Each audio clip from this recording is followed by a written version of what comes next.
It's time for highlights from tonight's hard-hitting high school football action.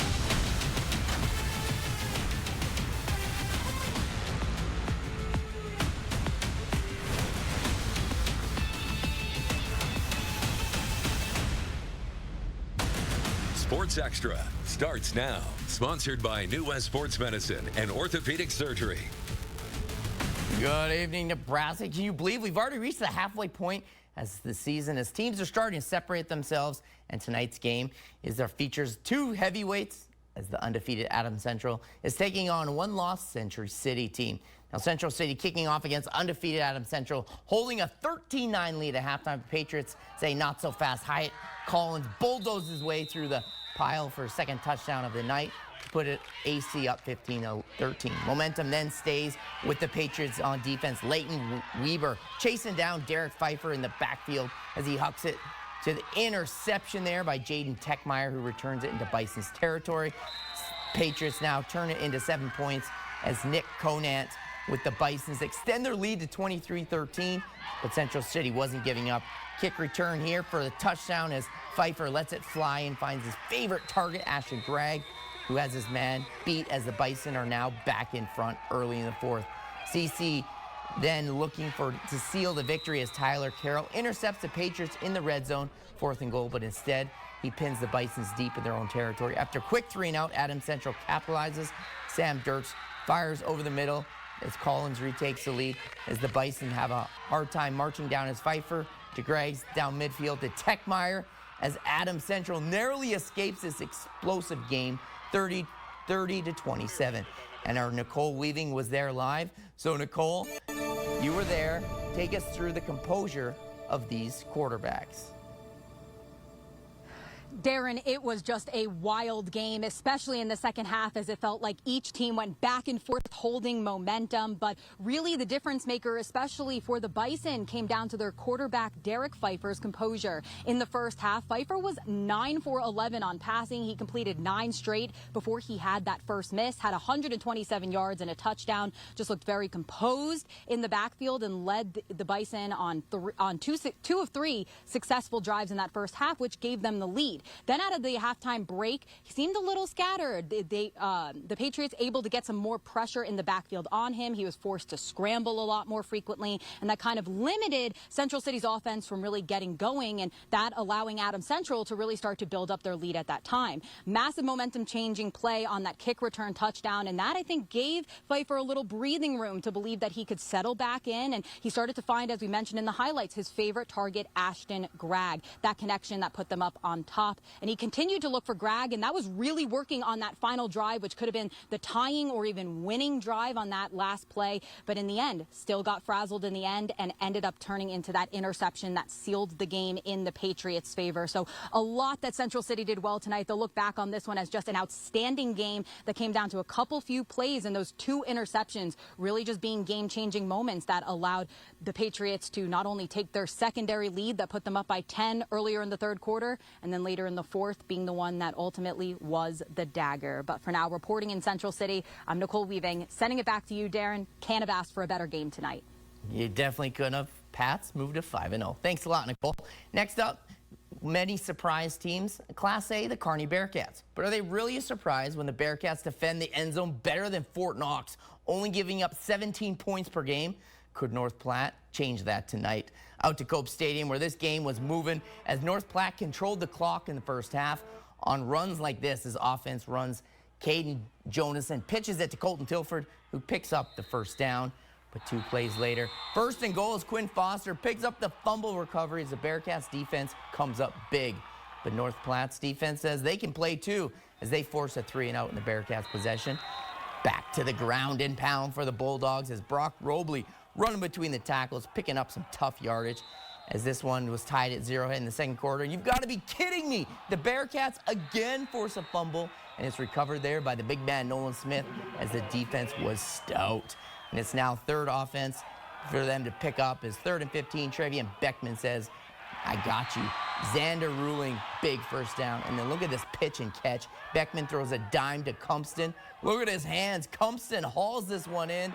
And then Carter Lee's going to cap this one off with a touchdown as the Bearcats maul the Bulldogs 21-6 and remain undefeated. Across the street to Kearney Catholic, where it was alumni night celebrating the classes of 1967 and 2002.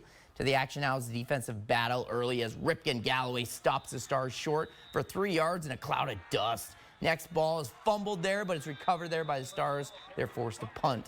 After a missed field goal, they're moving the ball, but Wyatt Anderson comes up with the fumble as the Stars cough it up again. Next possession, though, Riley Fisher on the end around, and he picks up more, and then this personal foul was a late hit, moves it to 1st and goal from the 3-yard line, and Ben McGee runs right into your living room as the Broncs run all over en route to a 34-7 win. And Grand Island and Senior taking on Fremont. This game was delayed because of bus trouble by Fremont. First drive receiving the ball, Dominic Acevedo gain of 7 yards. Not shortly after, the Islanders' Colton Marsh gets picked off. Great play there. The Islanders force themselves to kick a field goal. It's 3-0. But then Fremont, they're going to lob it in there to Nathan Jones to make it 7-3. But in the end, the Islanders roll big, 38-14. It's been 686 days since the Kennesaw Blue Devils lost a game, and their season outscoring their opponents 184-52. Could Silver Lake and the Blue Devils streak tonight? Logan Shockley and the Mustangs thinking upset against the high-powered Blue Devils. First possession of the game, Kennesaw. They're going to air out their grievances. Probably not angry about anything after this. Tough Randon Uden point to Blake Steer. 49 touchdown, puts the Blue Devils up 6-0. Uden 15 for 232 and 4 tutties. After forcing a 3-and-out, the special teams coming up big as Steer with the block punt. Kennesaw takes over at their 20. 3rd and goal now from the 8. Uden gets the call, and he goes in nearly untouched, signaling great blocking by the Blue Devils. Kennesaw now up 14-0, and they're going to roll, hanging up a half a century in the shutout, 5-0. Homecoming night at Palmer playing host to Fullerton. This was a defensive battle out of the gates. Brady Cook looking for room instead. He's swarmed by the Tigers, loses the ball. Emerson Earl falls on it, give the possession back to Palmer. Tigers then trying to put the drive together. But the Warriors come up with a big 4th down stop. Jared Land in the backfield.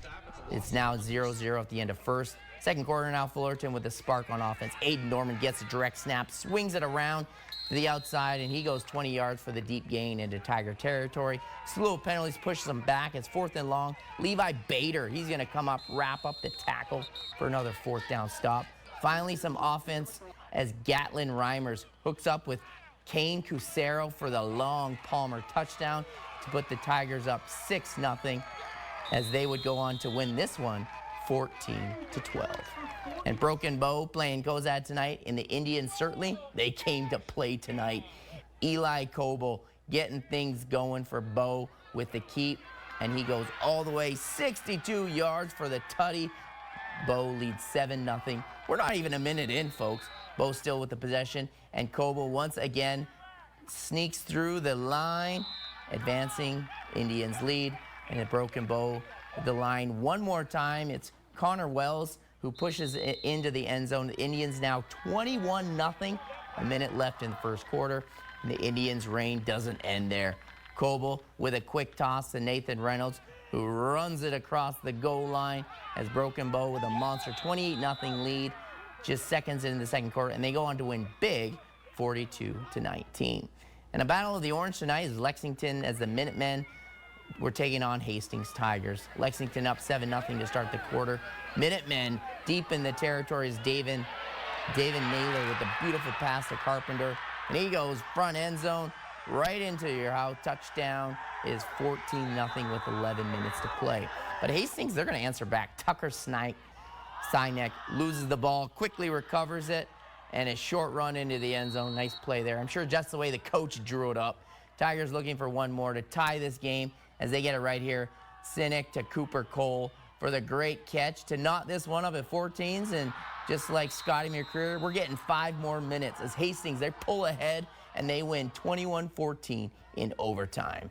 And lastly, Waverly hosting York tonight in a battle of these two. It's been a while for anyone found the end zone. 2 full quarters played as Waverly's Trey Jackson fires in the end zone. Cooper Skrobecki, who makes a nice catch. First score of the game. 3 minutes left in the first half. 7-0 Waverly, as this would be going into the half. Third quarter now, something clicked for the Vikings. And his name, Evan Castens. Hands off, and he finds space. He gets to the outside, down Broadway for the touchdown. Waveler leads 14-0. They tack on a couple more scores as they go on to win big, 35-7. Let's check out some matinee games, starting with Shadron taking on Gothenburg. Gothenburg, where the Swedes were looking to start fast, but that wasn't the case. As the opening kickoff, Quinn Bailey, he takes this one from 3 yards. He breaks it to the outside, breaks a tackle, breaks another one, and he got a convoy in front of him. Breaker 1-9. He gone. Deuces. Peace. He takes this one to the house. 7-0 early for the Cardinals. Ensuing drive, Seth Gaswick. He's going to take, listen to this. Boom! Takes a shot for the air. But that woke up the Swedes offense. Wes Geiken, he's going to run this in from 4 yards out to tie it up at 7s. Student section, they're fired up as this one. And the Cardinals keep grounding and pounding as Brock Berry, he's going to take this bad boy up the gut for first down and then some. But the Swedes defense says, that's enough, guys. As Berry, he's going to get picked off here by Geiken as he takes this one back to the 12-yard line. And the little cheerleaders, they're rooting on their team as they're stoked for this one. And that worked because Jake Burge, he's going to take the handoff here, go right into the end zone as the Swedes for their second win of the season as they go on to win big, 35-28.